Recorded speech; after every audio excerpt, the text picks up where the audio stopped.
In this video, I'm gonna show you how to play the Seraphine reroll comp. So this comp is performing really good right now. It's at an average placement of 4.3. If we put that in perspective, it's basically 0.1%, higher placement than the broken comps like Katarina, like Twin Terror, Vex and Twitch, like Cardis and Viego. So if we put that in perspective, we learn that the comp is performing really good, right? It also has a really low play rate at 0.1%, which is gonna mean you're uncontested most of times and you're gonna hit it fairly easily, especially taking into account that Seraphine is a 2 cost, so it's a lot easier to hit than a 3 cost at 3-star, right? And it's also a really good comp to know because it's really easy. It's a way to, play around AP items and whatnot. So it's not really a flex board either. You can learn it really easily. So the core of the comp is the normal KDA Superfan Spellweaver setup. So it's Kennen, Lilia, Seraphine, Echo, Nico, and Ari. So this is the core. And this is pretty much what the comp will end up looking like. So we have the core, and whether you hit the KDA headliner or Spellweaver is gonna vary a little bit. I'll show you how. But before we get into that, just to mention, if we'll take a look at the stats, you get a 0.6% lower placement if you actually hit the KDA headliner on Seraphine. Meanwhile, you actually get a tiny higher placement if you go for Spellweaver. So just take in mind that the KDA version is better, but oftentimes you just pick the Spellweaver anyways because you want to hit that 3-star easily. But if we take a look at the KDA headliner, this is pretty much our board. So the only way we cap this out at level 8 is by putting in another Spellweaver. So there's not really a lot of good options except for Sona. So what you do is you put in Geragi right here until you hit Sona, right?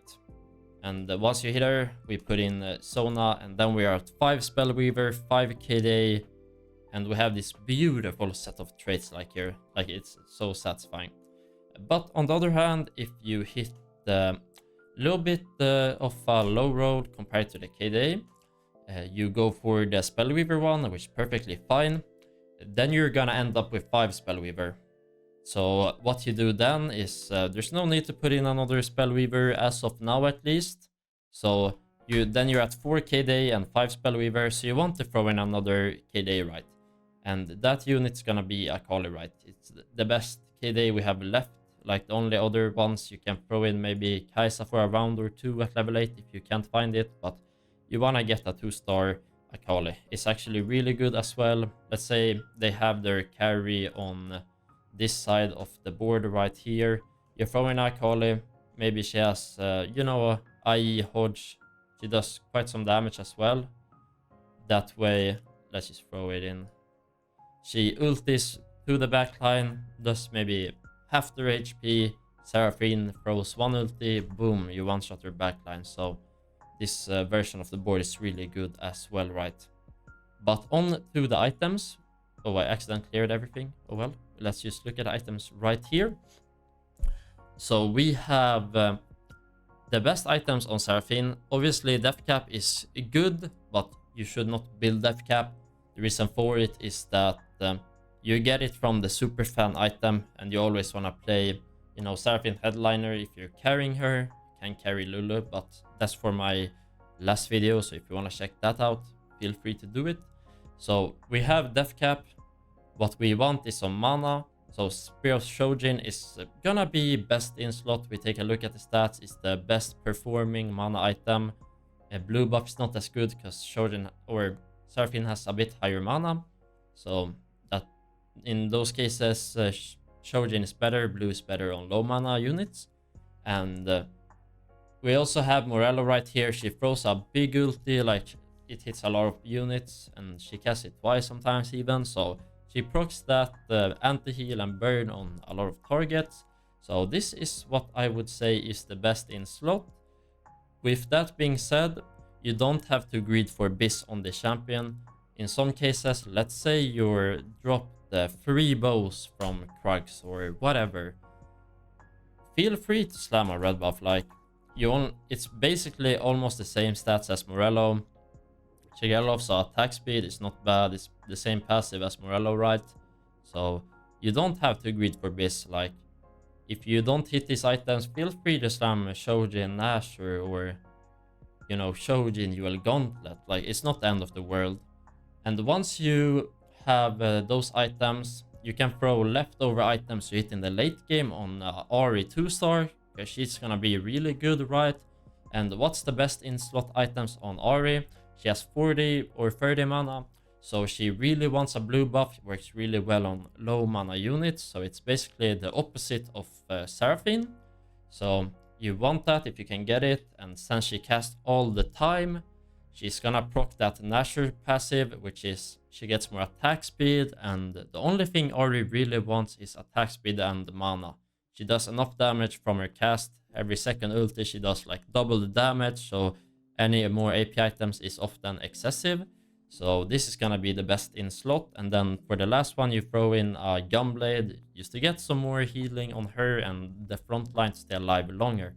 But that being said, it's the late game. You probably won't get Biz, so feel free to slam Dual Gauntlet, Death Cap, Giant Slayer, maybe even a Shiv if you don't have Shred. So the last three things that you need in this comp is gonna be some sort of Shred, whether that be Ionic Spark on an Echo or Nico, or if that's a static Shiv, or in the sorts of an item like a Cleaver or an Augment, you can also get Shred for that. But you need Shred. It removes 30% of their MR, and you're doing basically only AP damage, so you basically increase your damage by 30%, which is kind of huge. And you know, the last thing is anti-heal and burn, which either Morello or red buff on Seraphine, but if you don't have that, feel free to slam Sunfire. It's just as good, right? That way you're able to slam a damage item on Seraphine instead as well. But the last thing, you just need a good tank, right? Either Nico or Echo, whichever you think you're most likely to 3-star. So that's gonna... I think Nico is a bit better to slam tank items on, and I like Sunfire and Spark on Echo, the more supporty items utility, and I like to do a Giga Tank. But if you think you're gonna 3-star Echo, you put items on him, right? Of course, 3-star is better than 2-star. So you can basically slam whatever tank item you hit. You can't be too picky about it. I'll just throw in one set of like best in slot items for you. So I would say if you put in a Warmogs, you put in a Heartsteel, you get a lot of HP, especially at 3-star. Warmogs increase, you know, percentage HP, and at 3-star you have a lot of HP. And Heartsteel works, or Steadfast Heart works really well with Warmogs, since you have a lot more HP, and you get that damage reduction above 50% HP. She also, you know, shields herself, so she stays above 50% a lot longer as well. But you're lacking in resistance here, you only have flat HP, so then it's really good to throw in a Gargoyle, get a lot of MR, get a lot of armor. But if you're in like a AP heavy lobby or, you know, AD heavy lobby, you can throw in a Bramble or, you know, Dragon's Claw respectively. And that's pretty much it. If you're in really late game, you can throw in Sona. She likes just mana and attack speed, so Ginso and Shojin, it can be a win out. And if you know, if you have your item slammed and you're playing the Akali board, just throw in random, you know, healing or damage items on Akali, right? It's really good as well. And that's it. But as always, I will show you a game example of how I play the comp, because sure, looking at stats is good and all, but you learn just as much from, you know, seeing a game being played out. So right here, I wasn't actually angling a Seraphine. You know, I started with a Gunblade, and I got a bow from that augment, so I was actually angling on playing Ari carry with Akali. So that's why I took these items, because I basically had this on Ari. I only need a blue buff, and she's gonna pop off like crazy. So you know, when you're playing Ori, usually the way you do it is you play, you know, a emo Annie headliner, so you're able to get kind of healthy and then sell her off at 8, and then you go for Ori, right? So I have a kind of, or actually have a really weak opener before I get a 2-star Annie and before I get, you know, emo in with Amumu. We're not gonna be able to win, so I'm just trying to cut my losses here, trying to get some good losses. And we actually managed to get a lot of 1 HP or 1 unit losses. And later in the game, I'll show you why I decided to go Seraphine. So right here, I'm just trying to figure out what's my strongest board while still being able to make 20, you know. So I figured this is pretty much as good as it gets, right? I decided to throw in cannon just so I'm able to hold him. Even though I'm strong with Olaf, I kind of want to hold this cannon, so I'm able to sell Olaf in this angle. You gotta make do with what you have, right? Sometimes you low-roll the openers a bit, but if you play it right, maybe you kill 1 more unit every fight in the stage 1, and that way save 2 HP every round, and that's, you know, 10 HP in a stage, which can be the difference between 1 and 2 stages, right? But right here, decided to just take this here.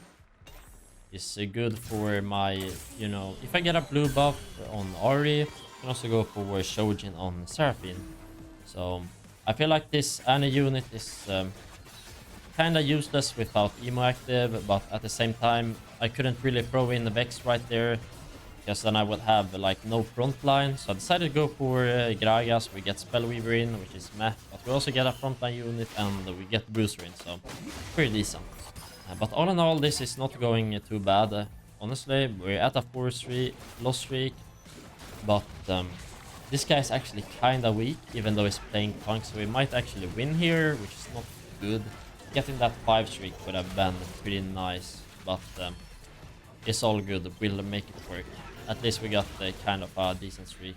Oh, maybe Vex kills us here? Oh, never mind. That's so perfect. A 1 unit loss and a pretty much a 1 or 2 unit loss to the entire stage. And we also lost every round, so our econ is looking really good. So we're gonna sell that. We need to make 40 right here to make sure we have a good econ, right? We got to drop a sword, so that means I'm probably slamming Shojin, even though I kind of want that blue on Ori. But that's honestly all fine. Never mind. I got a blue, so I decided to slam it. It's usually good slam Shojin, because that's a way to kill off the sword in this comp. But since I had, you know, 2 items for Ori, and what that means is, you know, getting that last item is just gonna be so beneficial, because the more items you have on one carry, the more value they bring. If you have a Death Blade on 3 different units, it's like kinda meh. Meanwhile, if you have 1 unit with Death Blade, Giant Slayer, and like Ginso, maybe it's just gonna be more damage than splitting out the different items, because their passive and stats scale and work together.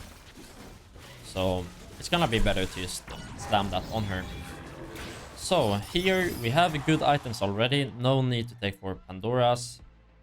Not heavy hitters, because we're playing around a 2-star R at this point. So we reroll all of them. They are all kind of mid. Keepers we play KDA, so we can't put our units together, so it's not good in this comp.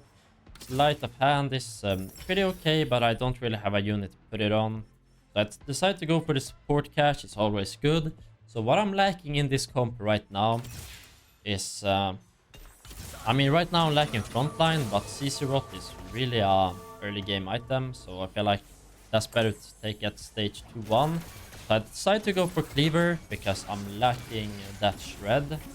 I don't have a Shib, I don't have a Spark, so we just took that to place on Seraphine, because Seraphine, she has her clump ultis, so she's gonna remove their MR and armor as well fairly easily. So the only awkward part is that I kinda had to slam it on Seraphine, which means that, you know, once I get a headliner, I can't play this item, because it's gonna be on the non-headliner Seraphine, which is kinda awkward, but I feel like I didn't really have a choice. right here, we're gonna make it work. Like, we have a really good econ game. I feel like we can just 3-star her really easily. But, ooh, this is a close one. Never mind. And it clutches it out. Yeah, we have some crazy, you know, match fight RNG this game. But since we have that shred item on Seraphine, I would really like some mana item on her. So if I had like a blue here or here, I would take it. So we get her cast so she gets to shred off faster. But we didn't really get that, so I decided to just take a rod there. So we're gonna level up here because we're on a win streak and we wanna keep that win streak. So I just put in a cannon there, get some guardian in. Maybe it changes the fight. Getting 2 of those max 50% health shields can really swing a fight, right? And we actually managed to win this. Not sure if it was a guardian dip or not, but there we hit actually Echo. So gonna hold that unit, right, because he's always in the comp. He just fits perfectly. You get in true damage, you get in Sentinel, you get Spellweaver. It's like the perfect match for this comp, right? And it's a tank, right? Which is exactly what we need. And as you see, Annie is actually popping off right here. So it's because, you know, we're playing a Mumu. She really needs to get in that emo, so she casts a lot. So that's usually the way you play Ahri, or the best way is you put items for Ahri on Annie, and then you sell her at level 8 and find, you know, an Ahri. That way you're able to, you know, get healthy to stage 8, you know, and having a unit that can use the items. But here I realized I got so many like AP items. So originally this wasn't even a Seraphine game, if I'm gonna be honest. Like, originally I was just gonna level to 8. I was gonna play Akali Ahri. That's why I slammed Cleaver on Seraphine. But what happened is I just got a lot of rods, so I figured, I mean, I need someone to put these items on, so I might as well roll for Seraphine. She was not contested, so I figured, yeah, let's just slow roll for her instead of then going past 8. So that means we're gonna be a bit weaker here. We actually got uplink, which is perfect. We just have 2, you know, mana-hungry champions, which like to cast a lot. And we don't actually have a mana item on Seraphine either, so we're gonna pick up uplink right here. Inspiring Epitaph is really good as well, but in this comp, you know, uplink's gonna be really good. Actually found an Akali here, so we're gonna hold on to her. Could play this like fresh for a round, but decided to just skip it because it's not in our late game board. So we're really just rolling for some upgrades to try to stabilize a bit. But I have a lot of HP, so we don't like to have to send it to 0 yet. And pretty sure, yeah, we hit Seraphine here. So this pretty awkward part is now I can't, what's it called? I can't, you know, play my item, but I'm only a few Seraphines away from hitting it 3-star. We're at 7, we have a lot of gold, so we're just gonna have to play without a cleaver for a few rounds. And the reason why we really needed that in, because we didn't have a super fan that was that great, right? So we needed a super fan, so we get that item in. I even slammed, you know, a death cap here because we need a way to kill those rods. I wanted to slam, you know, those AD items on Akali, because we got the KD, or sorry, the Spellweaver headliner of Seraphine, so we're playing Akali, so I want my AD items on Akali there. Unless I hit, you know, a tier here. I didn't. Unlucky. So there's actually just an Akali here on the carousel, so we're gonna pick that up. Just get one closer to a 2-star is always good, right? Running towards that Lucian. Just so bait him to think that I'm not taking, you know, Seraphine. Boom, we hit another 2-star. Now we're just a few away. So I just accidentally actually put my rod on Echo this game. I was gonna slam Bark, but then I realized, oh, I already have Lever, so it's not that great, right? I already have the shred, so it's a bit awkward having this rod on echo, but I think we can make, if we're lucky, we're hitting a, you know, chain vest, and that way we can build a crown guard, which is good, right? Solid tank item. Really close matchup here. This guy has spent all his gold, so he's a bit stronger. Once we spike, we're definitely gonna beat that guy, though. We're still at, you know, first place here. We have a lot of HP.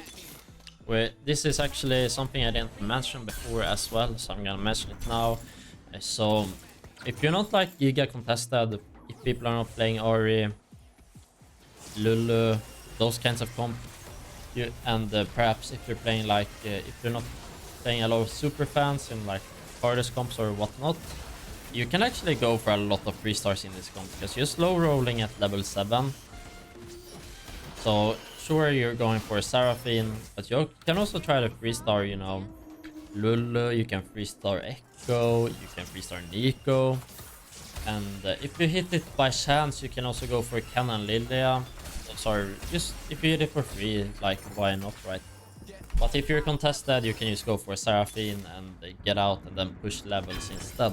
So you have to scout a bit there. So we actually hit Crown Guard, so we're gonna slam Crown Guard right here. And we actually don't have, you know, anti-heal at this point, so we're gonna slam Crown Guard, we're gonna slam, you know, Sunfire, and what I'm gonna do here is I'm gonna slam Shojin on Seraphine, and we're gonna pop off her items through the super fan tech. I'll show you guys what that is in a little bit. So I didn't have time to slam Shojin right there. I was thinking of what I'm doing, but we're gonna slam Shojin on her, and we're gonna pop off a death cap. So I'm gonna show you how to do that in just a second. So we're slamming that. We're basically 1 away from every, or 2 3-stars. So that means even though we're, you know, not above 50 gold, we're gonna roll because we're so close to spiking and we're actually dropping our HP. We're gonna need something to stabilize here. Nice. Nice. We hit it right there. Seraphine is on the board. So we slam that. We get the 3rd item on her. So now she doesn't have a super fan item. And she has my death cap, and I'm gonna show you how we pop that off in just a second. It's a pretty good tech and very useful tech to know, actually. As you see, she's popping off right here. Not only is she removing MR, she's almost also removing armor, so Akali is doing more damage. Boom, it popped off right there. So we're gonna slam, you know, the Shojin, and we're gonna slam the death cap on her. Because I didn't really have any other AP user. We have all the 3 items on Ari. So I couldn't actually use the cleaver on Seraphine, if you think about it. Because I want to have death cap on like one of my carries. Because, you know, it's just raw AP damage. So that means I'm gonna slam my cleaver on Akali. Because she spreads out a bit. Like with her ulti, she's first attacking out the front line a bit, removing their armor and MR, and then she's ulting for a lot of targets. She's removing their stats there as well, and then lastly she hits the backline and removes their stats as well with the cleaver. And you know, I didn't really have a lot of good options right there, so I decided to go for a UL Gauntlet on her. It's like, sure, it's not the best, but at the same time it at least makes her crit. So the AP might not scale that well with her, but it's the same passive that, you know, Infinite Edge has. So if you have no choice, it's not the end of the world if you slam like UL Gauntlet on Kali, or, you know, Infinite Edge on Ari. Like, it might not be optimal, but TFT is a game of variance, right? So sometimes you just have to... where like a bad item is like the best play sometimes, if you know what I mean. See, she's actually hitting... She hit pretty much every unit here, so you can see on the units that they have this MR or shred effect on them, which is really nice.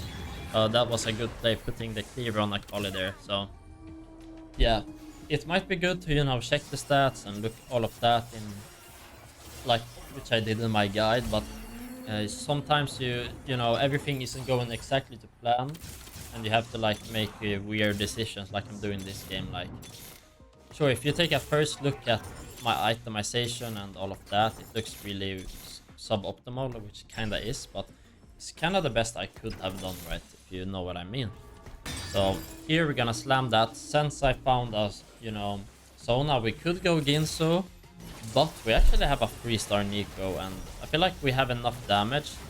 So I'm actually gonna go for a Gargoyle on Nico instead, because there's a lot of set players, a lot of, you know, things that I don't want getting to my backline, so we're gonna need to get that front line even stronger. Excuse me. But otherwise... Excuse me, guys. So we're just rolling to 0 return, like we're not going 9 here. We're basically one fight away from losing, so really big. We hit that Echo with the last gold, the last low gold we had, so that's a big 3-star wicket right there. So this shouldn't be a hard matchup. It's Punk in the late game. That comp just gets outscaled, right? So we should win this pretty easily. But I mean, he has a Punk emblem, so he's kinda strong. That's like the only way to cap out the Punk board is like getting 6 Punk, then it's actually kinda viable late as well. Boom, we actually won it out though. That's big. Nothing happened that round, just going straight into the next fight. And here we're facing the set again. So hopefully we can beat him this time. I mean, he got stuck on my front line a bit there, and we actually managed to kill him, so we're gonna win out there. Like, the tech we need against this guy is we need to put Echo in the future. We need to put him where Zed is, so he gets the CC off and is our tankiest unit. So we need to do that so we're able to kill Zed before he's able to kill my backline, and that's pretty much the only way we win that matchup. And I'm actually I got a 2-star Lulu here. I feel like this Zona was not casting, she was not doing that much. So I think a 2-star Lulu is actually gonna be better here. She also gives me Hyper Pop, feeding mana, and attack speed to, you know, my Seraphine and the RV, so it's pretty good. So it's actually kinda impressive though. I have suboptimal items, kinda suboptimal, right? But we're even beating like AD flex boards in the late game, like or still used up boards, which is really impressive because that comp is the best late game comp out of, you know, all the comps. And the fact that we're able to win that with a Seraphine carry shows that this comp is really strong. So here we actually scouted this guy, and I saw that it was Zed on the right side, so we decided to match that with Echo. We get that CC stun on him, but Zed actually got to my backline here. He got through the Echo, you know, so we're gonna lose that because I put my aura on the wrong side. But thank you guys so much for watching. If you're new here, be sure to subscribe for more TFT Set 10 content. I appreciate it and it helps me out. Peace out.